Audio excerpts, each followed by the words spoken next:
He was the most decorated soldier of the greatest generation. We're talking about North Texas native Audie Murphy. He was honored with 33 international awards for his service in World War II. And it all happened before his 21st birthday. On a fog-shrouded morning in May 1971, a small plane vanished into the Blue Ridge Mountains of Virginia.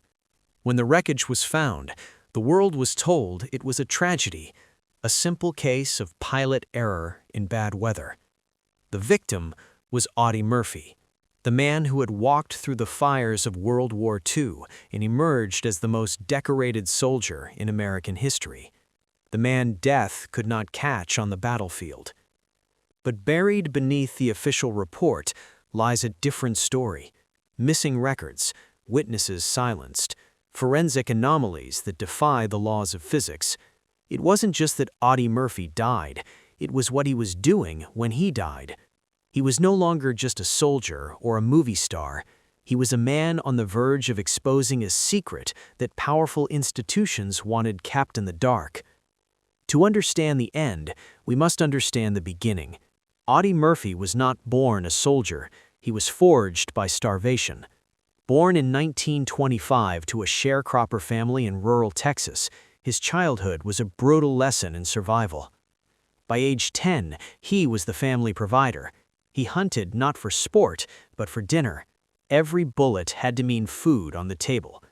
This scarcity wired his brain for precision.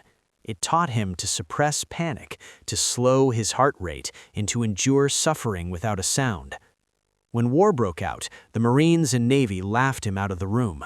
He was 5'5", barely 100 pounds. They saw a frail boy. The Army infantry, however, saw a body to fill a uniform. They had no idea they had just enlisted a weapon of war. Over 3 years, the boy from Texas became a myth. Italy, France, Germany. He didn't just survive, he dominated.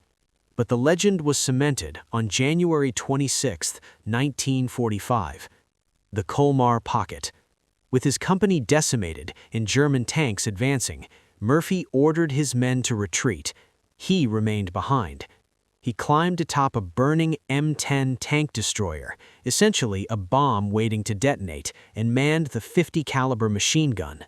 For an hour, amidst swirling snow and fire, he held back an entire German company single-handedly. He stopped the advance. He saved his men. He became the soldier of the century. But when the guns fell silent, a new, quieter war began. Murphy returned to a hero's welcome, but the peace was an illusion. Hollywood beckoned. He became a star, playing cowboys and soldiers, even reenacting his own trauma into hell and back. But behind the polished veneer of the silver screen, Murphy was unraveling. He slept with a loaded pistol under his pillow. He suffered from what we now call PTSD, but back then it was a private hell. He battled insomnia, addiction to sleeping pills, and financial ruin. Yet through the haze of trauma, Murphy retained his moral compass. He refused to sell out. By 1970, that compass pointed him toward a dangerous new mission. He began visiting VA hospitals, ostensibly to prepare for a documentary. But Murphy wasn't just researching a script, he was conducting an investigation. According to sources who knew him, Murphy uncovered evidence of systemic corruption, misappropriated funds, unethical psychological experiments on veterans, connections to intelligence-linked front organizations. He wasn't just asking questions, he was building a case, and he had scheduled meetings with major press outlets to blow the whistle. May 28, 1971, an Aero Commander 680 takes off from Atlanta, bound for Martinsville. The pilot, Herman Butler, is experienced, logged 8,000 hours, yet he makes a series of baffling decisions. He flies into zero-visibility fog without the proper instrument rating. He flies below the minimum safe altitude in mountainous terrain. 14 minutes after takeoff from a refueling stop, the plane slams into Brush Mountain. No survivors. The NTSB ruled it an accident. Case closed. But for those paying attention, the physics didn't add up. Decades later, independent investigators and forensic experts began to look closer. They found that the narrative of pilot error was full of holes. Witnesses on the ground reported hearing an explosion before the crash, a distinct boom separate from the impact. Then came the forensic reevaluation. Metallurgist Dr. Howard Kleen identified stress fractures in the control cables that were inconsistent with crash damage. They showed signs of being pre-cut, sabotage designed to fail only under the high stress of turbulence. A sworn affidavit from a former airport technician surfaced in 2020.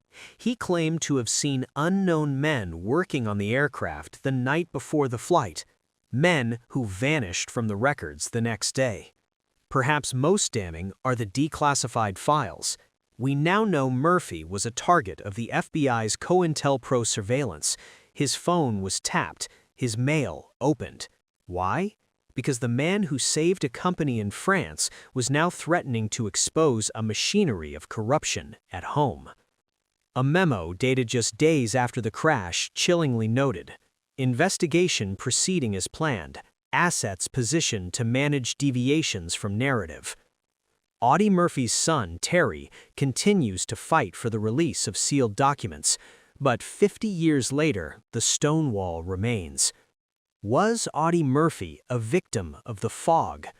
Or was he a casualty of a different kind of war, a war fought in the shadows, where the truth is the first thing to be buried? He was the soldier death could never catch on the battlefield. It seems that in the end, death had to cheat to finally claim him.